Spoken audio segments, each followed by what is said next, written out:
Good morning. Lesson 4 A Visit to Cambridge की कहानी मशहूर पत्रकार और लेखक फिरदौस कांगा और खगोल भौतिक शास्त्री स्टीफन हॉकिंग के संवाद पे आधारित है और ये संपूर्ण मानव जगत के लिए एक बहुत ही सुंदर मैसेज है जिसे इस पाठ के माध्यम से व्यक्त किया गया है। अ विज़िट टू कैम्ब्रिज अर्थात कैम्ब्रिज की एक यात्रा। विज़िट माने यात्रा या भ्रमण। This is the story of a meeting between two extraordinary people, both of them differently abled. This is माने यह है, द स्टोरी कहानी, ऑफ अ मीटिंग, मीटिंग यानी मुलाकात, ऑफ अ माने एक, की, ऑफ माने की, ए माने एक मुलाकात की, बिटवीन, बिटवीन माने बीच में। जब दो लोगों के मध्य कोई चीज़ होती है तो उसे बिटवीन कहते हैं। बिटवीन टू एक्स्ट्राऑर्डिनरी, एक्स्ट्राऑर्डिनरी का मतलब होता है असाधारण, पीपल माने लोग। ये कहानी दो असाधारण लोग के बीच मुलाकात की है। Both of them differently able. Both of them माने दो, उनमें से दोनों ही। बोथ माने होता है दोनों और देम माने उनके, पर बोथ ऑफ देम का अर्थ होगा उनमें से दोनों ही डिफरेंटली एबल्ड अर्थात दिव्यांग थे।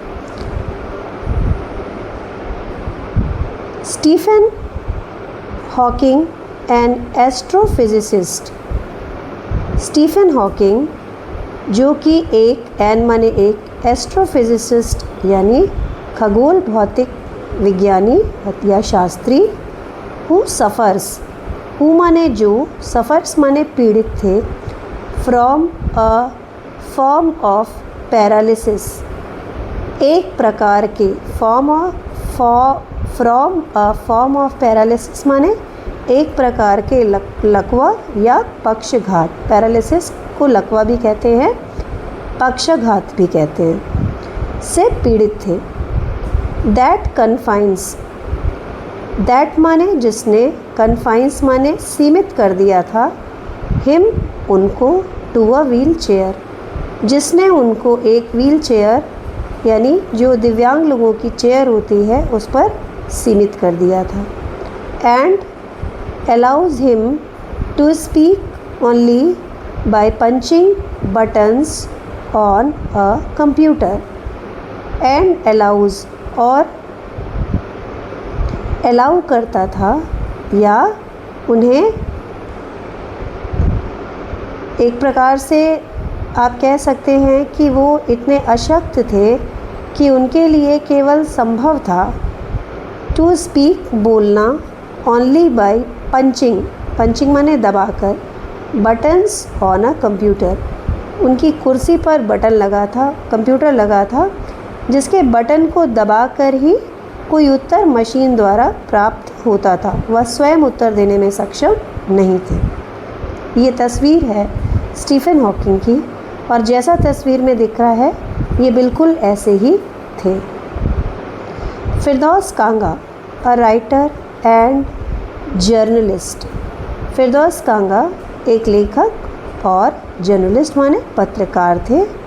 Who lives and works in Mumbai, जो मुंबई में रहते थे एंड वर्क्स कार्य करते थे। Kanga was born with brittle bones. Brittle होता है क्षणभंगुर या जो बहुत जल्दी टूट जाती है, आसानी से टूट जाने वाली। तो फिरदौस कांगा एक बीमारी से पीड़ित थे जिसमें उनकी हड्डियां इतनी कमज़ोर थीं कि एक साधारण झटके या चोट से वो टूट जाती थी। And like Hawking moves around in wheel chair, और हॉकिंग के समान ही, लाइक माने समान ही, मूव्स अराउंड, वो भ्रमण करते थे इन व्हील चेयर में ही वह भ्रमण करते थे। Cambridge was my metaphor for England. Metaphor का हिंदी अर्थ होता है रूपक, अर्थात जैसे हम कभी तुलना करते हैं कि शेर जैसा, he is like a lion. लेकिन जब तुलना नहीं कर रहे, जब हम मान ले रहे हैं ही इज़ अ लायन, तो ऐसे शब्द को हम मेटाफर कहते हैं। एक चीज़ में दूसरे की ही कल्पना, एक चीज़ को दूसरा ही मान लेना। तो Cambridge was my metaphor for England. Firdaus कहते हैं कि कैम्ब्रिज मेरे लिए इंग्लैंड ही कैम्ब्रिज था और कैम्ब्रिज ही इंग्लैंड था। एंड इट वॉज स्ट्रेंज, और यह बहुत ही आश्चर्यजनक था, अचंभित करने वाला था। स्ट्रेंज, अचंभित करने वाला।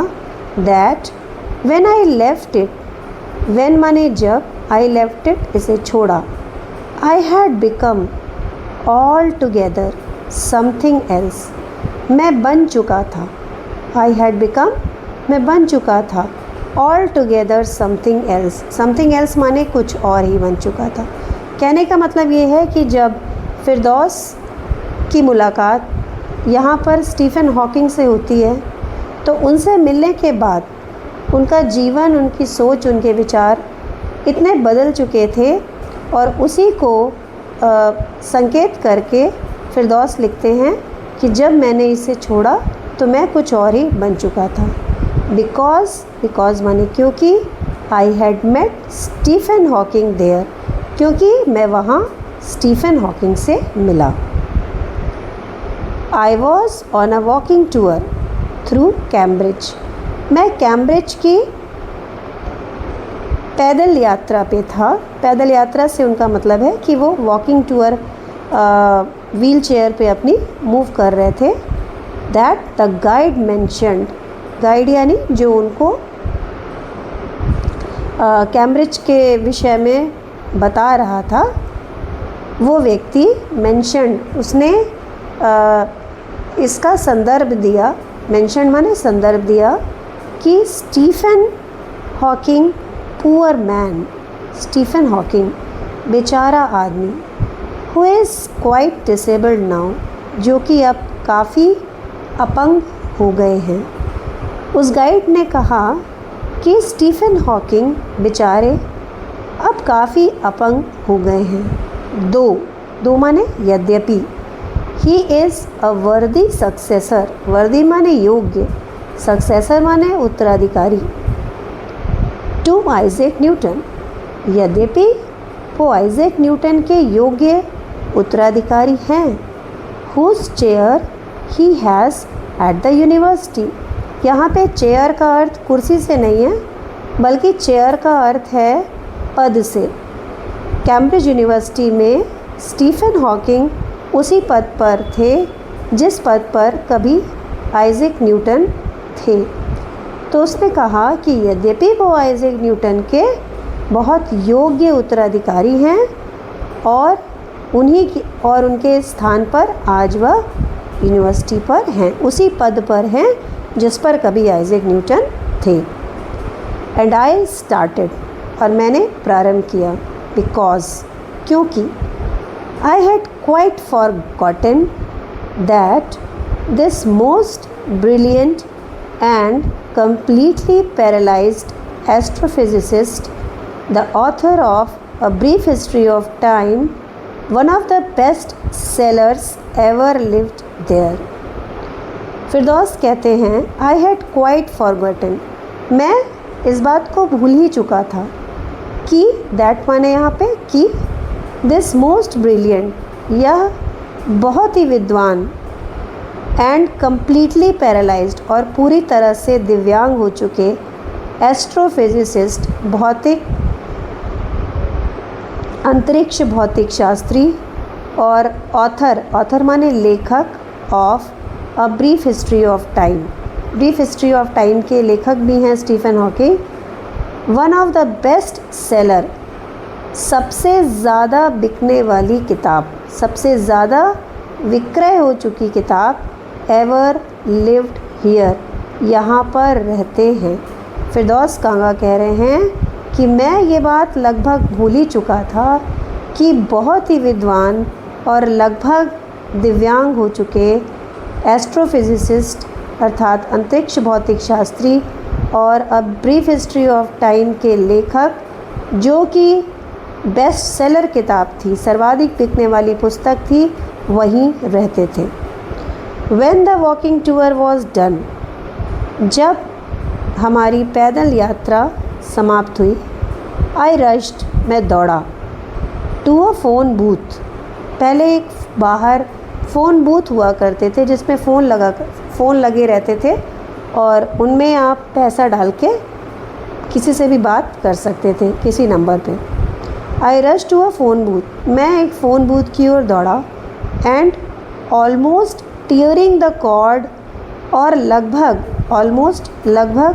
टीयरिंग द कॉर्ड, यहाँ टीयरिंग का मतलब फाड़ने से नहीं है, यहाँ टीयरिंग द कॉर्ड का मतलब है तार को खींचने से, और लगभग तार को खींचा, so it could reach me outside, जिससे कि ये मेरे पास बाहर आ सके, क्योंकि वो व्हील चेयर पे थे, बूथ में नहीं जा सकते थे।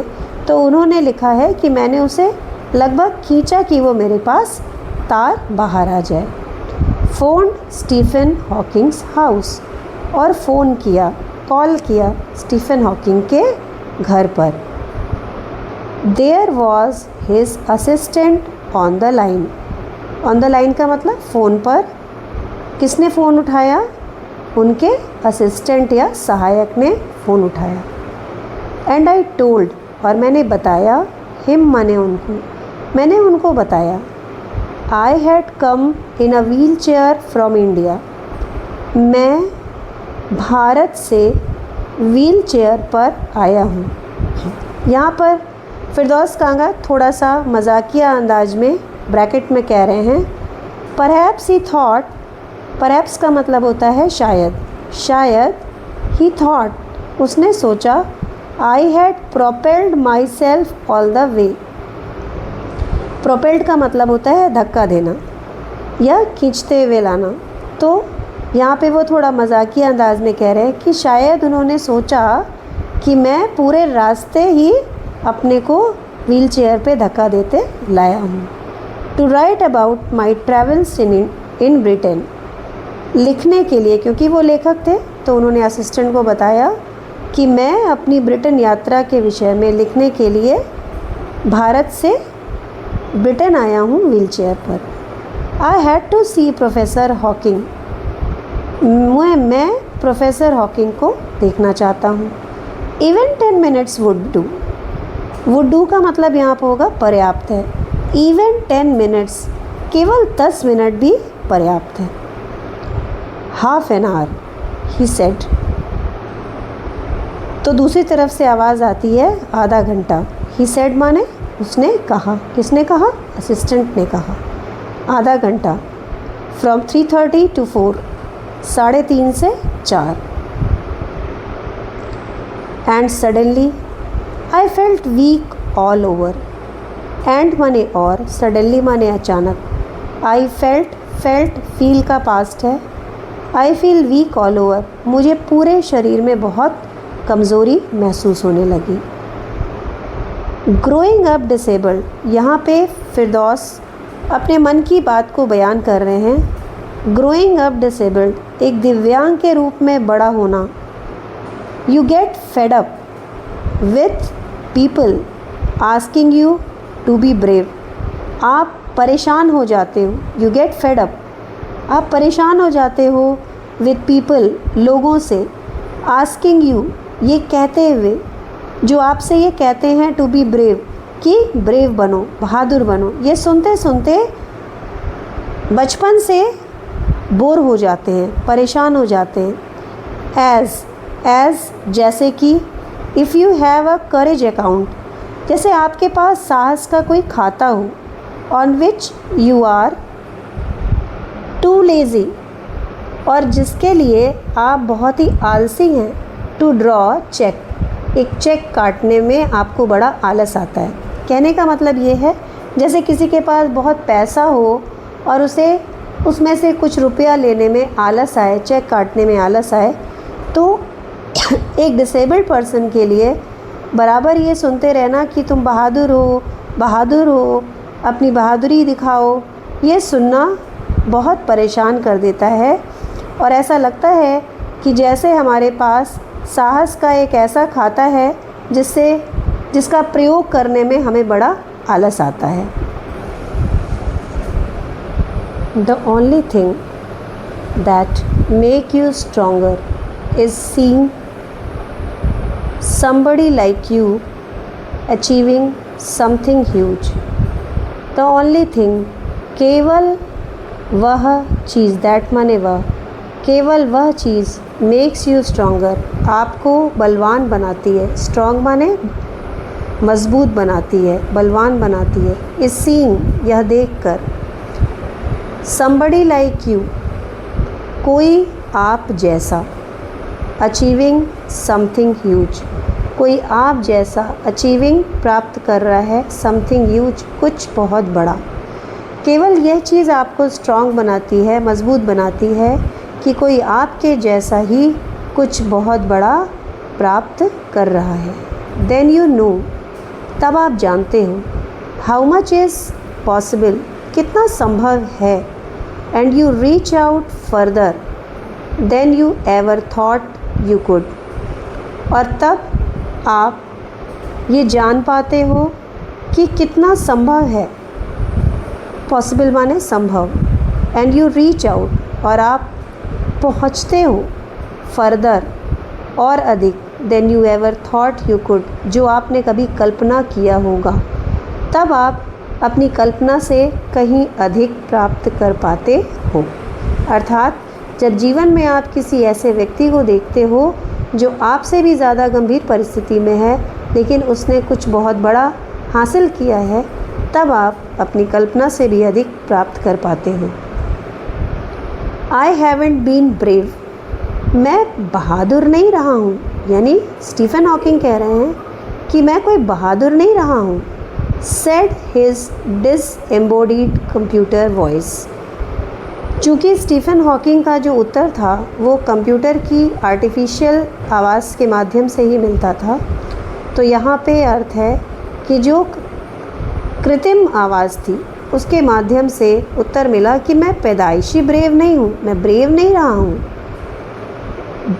Voice, the next afternoon I have had no choice, लेकिन अगली दोपहर या अगले दिन मेरे पास कोई चॉइस, कोई विकल्प ही नहीं था कि मैं ब्रेव बनूं। अर्थात स्टीफन हॉकिंग का जवाब था कि ये ब्रेव बनना मेरी चॉइस थी, मैं पैदाइशी ब्रेव नहीं था, क्योंकि मेरे पास दूसरा कोई विकल्प था ही नहीं। श्योरली, अवश्य ही। आई वॉन्टेड टू से, मैं कहना चाहता था। Living creatively with the reality of this disintegrating body was a choice.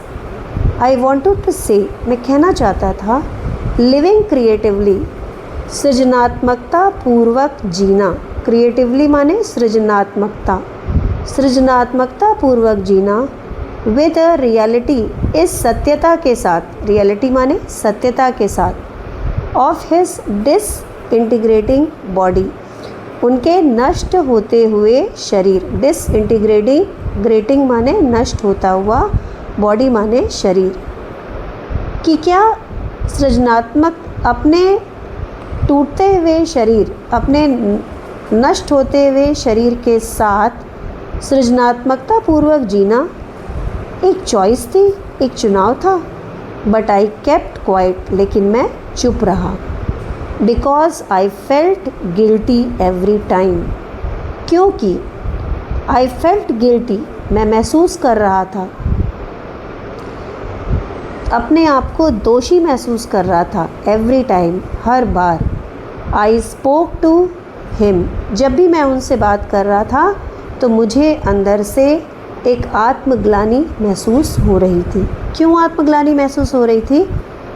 कांगा कहते हैं फोर्सिंग हिम टू रिस्पॉन्ड, क्योंकि मैं पूछ के उनको दबाव डाल रहा था। फोर्सिंग माने दबाव डाल रहा था, हिम टू रिस्पॉन्ड यानी उत्तर देने के लिए, मैं उन पर दबाव डाल रहा था, जबकि वो देख रहे थे कि उनका शरीर इस योग्य नहीं है।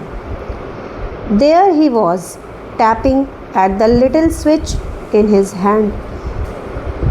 और वो अपने हाथ में छोटे से स्विच को टैप कर रहे थे, यानी बार बार थपथपा रहे थे, दबा रहे थे। Trying to find the words on his computer. Trying माने कोशिश कर रहे थे, to find माने खोजने की, the words शब्दों को, on his computer उत्तर देने के लिए वो बार बार अपनी उंगलियां स्विच पर दबा रहे थे और कंप्यूटर पे सही शब्द की तलाश कर रहे थे जिससे वो फिरदौस कांगा को उत्तर दे सकें। With the only bit of movement left to him, और यही एक चालन उनके शरीर में बचा था। जो वो अपनी उंगलियां हिला रहे थे, यही एक मूवमेंट, यही एक चालन, यही एक गति उनके शरीर में शेष थी।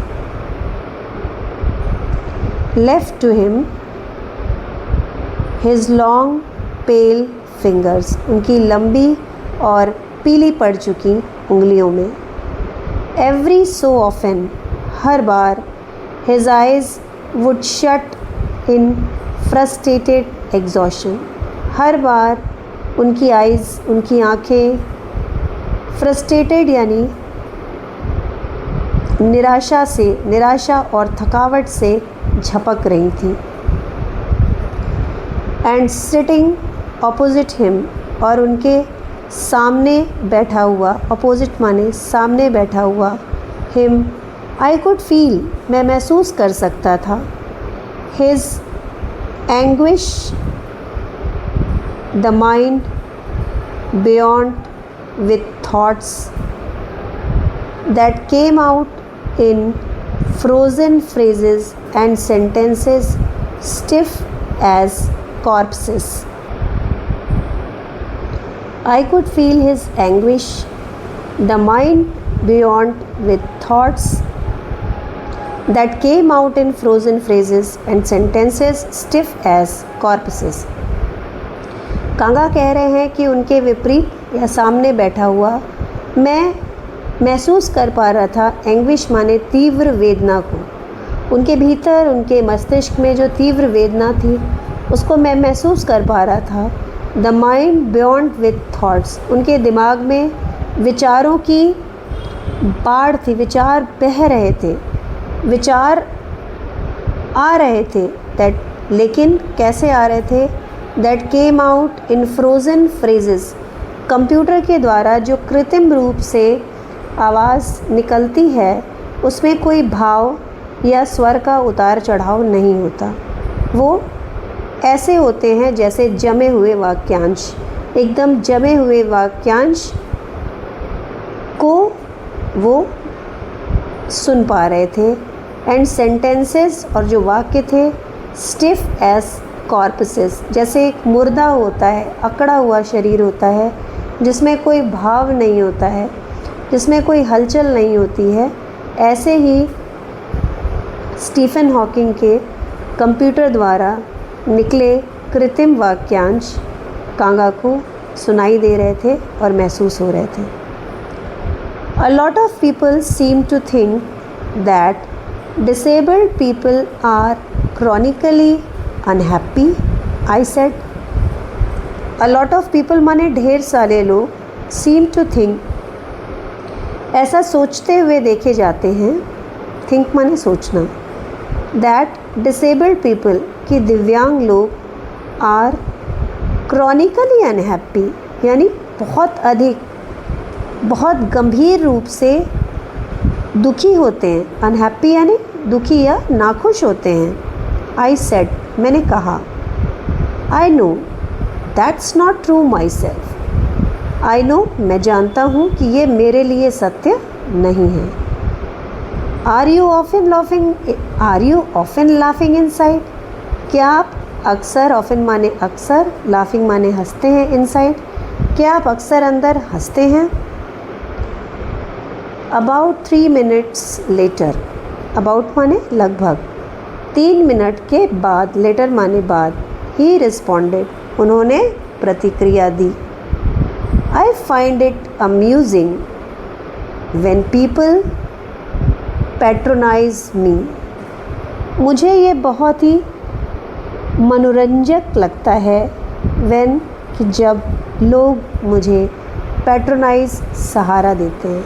मुझे ये बहुत ही मनोरंजक लगता है कि लोग मुझे सहारा देते हैं। मतलब स्टीफन हॉकिंग ने कहा कि मैं ऐसा करने की, उनके कहने का आशय था कि मैं इसकी आशा नहीं करता हूँ, लेकिन जब लोग मुझे सहारा देने का प्रयास करते हैं तो ये मुझे बहुत ही मनोरंजक लगता है। And do you find it annoying when someone like me comes and disturbs you in your work? और कांगा कहते हैं and do you find it annoying, annoying माने नाराज़ होना, क्या आप नाराज़ होते हैं, आपको बुरा लगता है? व्हेन समवन, जब कोई लाइक मी, मेरी तरह, कम्स आता है, एंड डिस्टर्ब्स और परेशान करता है, यू इन योर वर्क, आपको आपके कार्य में। द आंसर फ्लैश्ड, उत्तर चमका या उत्तर प्रकट हुआ, यस, हाँ। देन ही स्माइल्ड, फिर वो मुस्कुराए।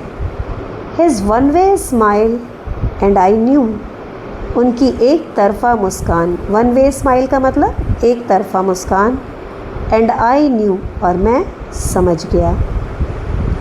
विदाउट बीइंग सेंटिमेंटल और सिली, बिना ही, विदाउट माने बिना, हुए, बीइंग माने हुए, सेंटिमेंटल भावुक, सिली माने मूर्ख, बिना भावुक हुए या बिना कोई मूर्खतापूर्ण विचार किए मैं समझ गया। That I was looking at one of the most beautiful man in the world, कि मैं, दैट आई, कि मैं, वॉज लुकिंग, देख रहा था, at one of the most beautiful man in the world. Man in the world का मतलब मैं विश्व के सबसे सुंदर व्यक्तियों में से एक को देख रहा था। A first glimpse of him is shocking. A first glimpse का मतलब होता है झलक। कांगा कह रहे हैं कि जो उनकी पहली झलक है वो बहुत ही सदमा देने वाली है। शॉकिंग माने सदमा, बहुत सदमा देने वाली है। Because he is like a still photograph, क्योंकि वो एक चित्र की भांति लगते हैं। जैसे किसी की फ़ोटो खींच के रख दीजिए तो उन्हें देख के ऐसा लगता है जैसे कोई चित्र हो। As if he all those pictures of him in magazines and newspapers have turn 3 dimensional. उन्हें देख के ऐसा लगता है कि उनकी सभी वो तस्वीरें, दोज माने वो तस्वीरें जो मैगज़ीन और न्यूज़पेपर में हैं, हैव टर्न 3 डायमेंशनल, वो 3 आयामी हो गई हैं। जब हम किसी चीज़ को 2 डायमेंशनल कहते हैं तो हम उसकी केवल 2 विमाएँ देख सकते हैं, लंबाई चौड़ाई देख सकते हैं। लेकिन जब 3 डायमेंशनल की बात करते हैं तो हम किसी चीज़ की लंबाई, चौड़ाई, ऊंचाई या मोटाई या पतलाई को भी महसूस कर सकते हैं। तो फिरदौस कांगा कह रहे हैं कि उनको पहली बार देखना बहुत ही शॉकिंग है, सदमा देने वाला है।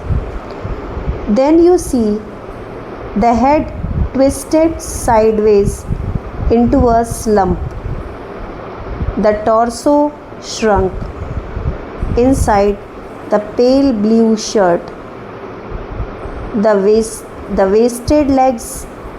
You look at his eyes which can speak still, and they are saying something huge and urgent. यहाँ पर लेखक ये कहना चाह रहे हैं तब आप देखते हैं कि द हेड यानी सिर मुड़ा हुआ है, ट्विस्टेड मुड़ा हुआ है, साइडवेज बगल में मुड़ा हुआ है, इनटू अ स्लम्प और झुका हुआ है। सिर मुड़ के एक तरफ को झुक गया है। द टॉर्सो, टॉर्सो कहते हैं धड़ को, और धड़ सिकुड़ करके inside the pale blue shirt, pale blue यानी फीकी नीले रंग की शर्ट में सिमट गया है। द वेस्टेड लेग्स, और उनके छीण हो चुके पैर, पैर भी उनके छीण हो चुके हैं।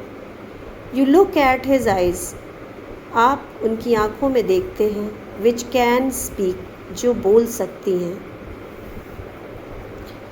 Which can speak still, still माने अभी भी, जो अभी भी बोल सकती है। And they are saying something huge and urgent, and माने और, दे आर सेइंग वह कह रही हैं, समथिंग कुछ, ह्यूज बड़ा और अति आवश्यक।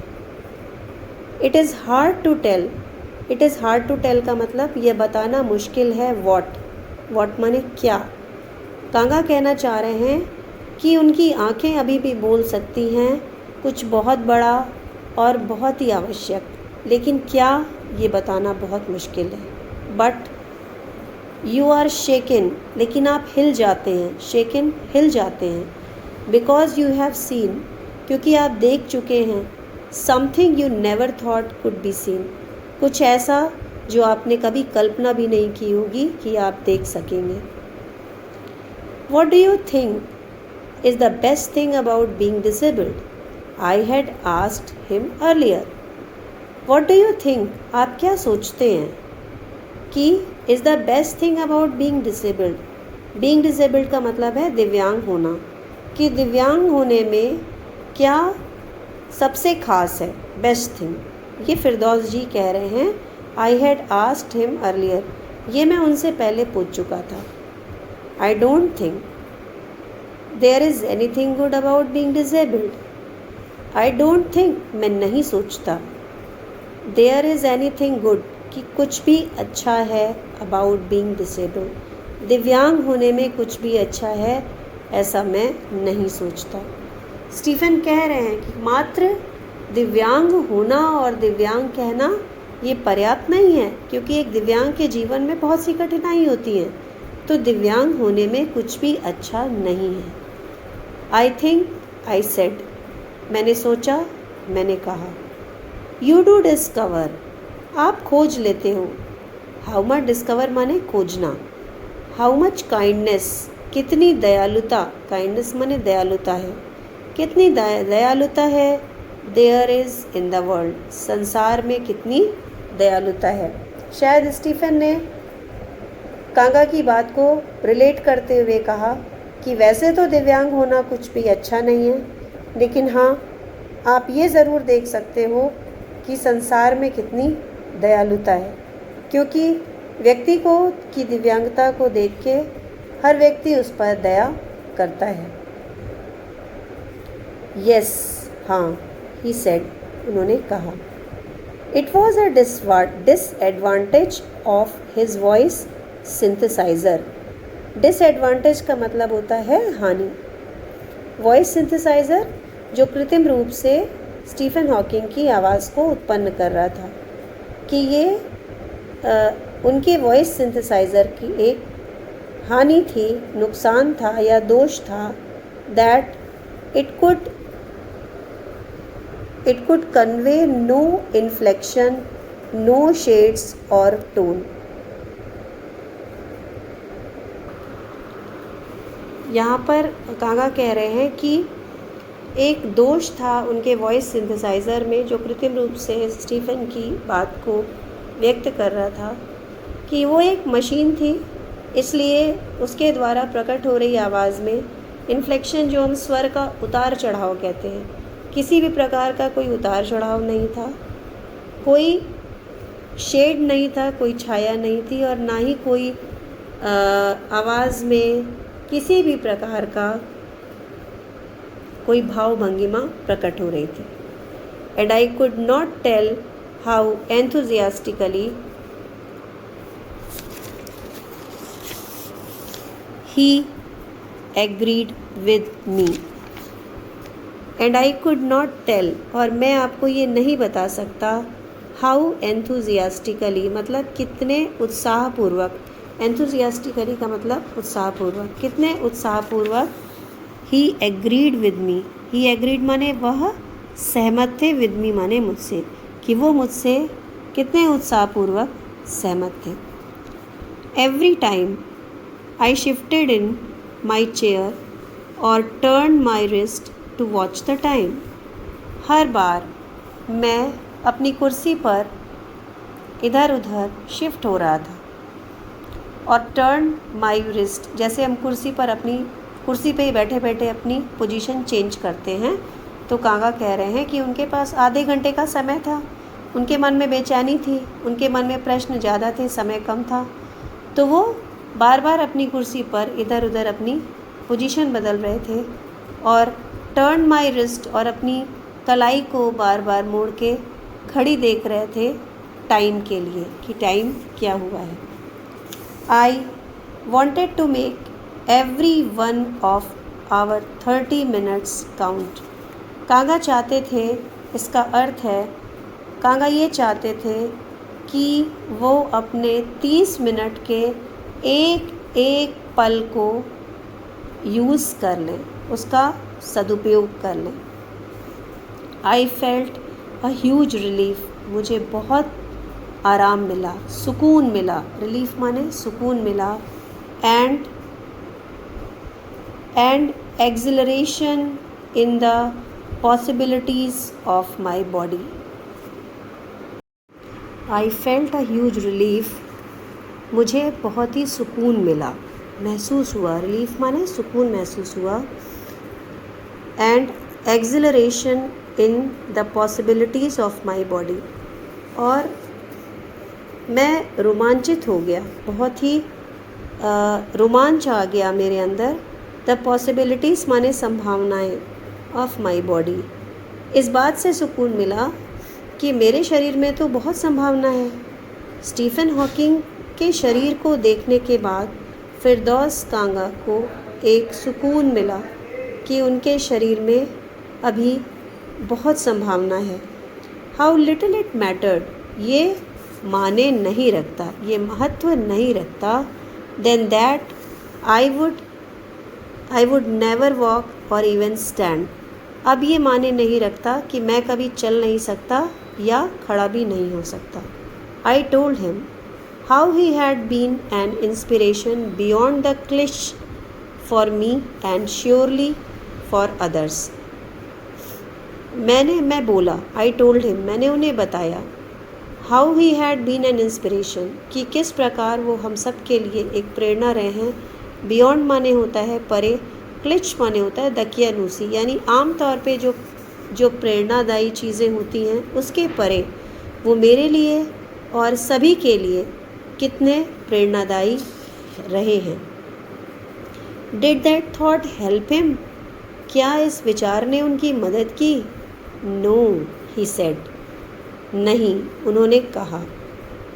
And I thought how foolish I was to ask, Kanga ने सोचा।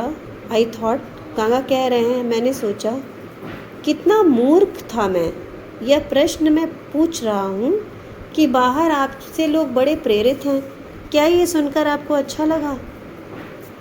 तो ये बात उनके मन में क्यों आई, इसके लिए कांगा कह रहे हैं, when your body is a claustrophobic room. Claustrophobic का मतलब होता है बहुत ही घुटन होना, और क्लॉस्ट्रोफोबिक एक मानसिक स्थिति भी होती है जिसमें आपको छोटी जगह, बंद जगह से बहुत डर लगता है।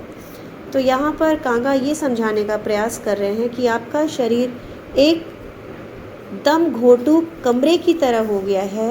And the walls are growing narrower, जिसकी दीवारें नैरोअर माने सक्रिय होती जा रही हैं, यानी आप एक ऐसे कमरे में बैठे हो जो दिन पे दिन सकरा हुआ जा रहा है, दम घोटू हुआ जा रहा है, डे बाय डे, दिन पर दिन। It doesn't do much good, ये बहुत कुछ अच्छा नहीं कर लगता। टू नो, ये जानकर, that there are people outside smiling, कि बाहर लोग मुस्कुरा रहे हैं। विद एडमायरेशन, एडमायरेशन माने प्रशंसा, प्रशंसा के साथ। To see you breathing still, ये देखकर कि आप अभी भी सांस ले रहे हो। कितनी गंभीर बात कही है स्टीफन हॉकिंग के लिए कांगा ने, कि यह मूर्खतापूर्ण था एक ऐसे व्यक्ति से ये पूछना कि आप सबके लिए बड़े प्रेरणादायी हैं, क्या ये सुनकर आपको अच्छा लगा? वो व्यक्ति एक ऐसे शरीर में निवास कर रहा था, वो आत्मा एक ऐसे शरीर में रह रही थी जो दिन पर दिन सिकुड़ रहा था, अर्थात मृत्यु की ओर बढ़ रहा था। और एक ऐसे दमघोटू शरीर में रहना किसी व्यक्ति के लिए कितना कष्टकारी है। और मात्र यह देखकर खुश होना कि लोग बाहर देख कर के खुश हो रहे हैं, मुस्कुरा रहे हैं कि अरे इतनी समस्या के बाद भी आप जी रहे हैं। Is there any advice you can give disabled people? Kanga ने कहा कि क्या इज़ देयर एनी एडवाइस, कोई सलाह है, you can give disabled people, जो आप दिव्यांग लोगों को दे सकते हैं? Something that might help make life better. Something माने कुछ ऐसा जो जीवन को बेहतर बनाने में मदद कर सके। They should concentrate on what they are good at. Reply मिला, आंसर मिला, दे शुड कॉन्सेंट्रेट, उन्हें ध्यान केंद्रित करना चाहिए, on what they are good, वह जिसमें अच्छे हैं, अर्थात जो गुण उनके पास है उस पर उन्हें अपना ध्यान केंद्रित करना चाहिए। The half hour was up, आधे घंटे बीत चुके थे।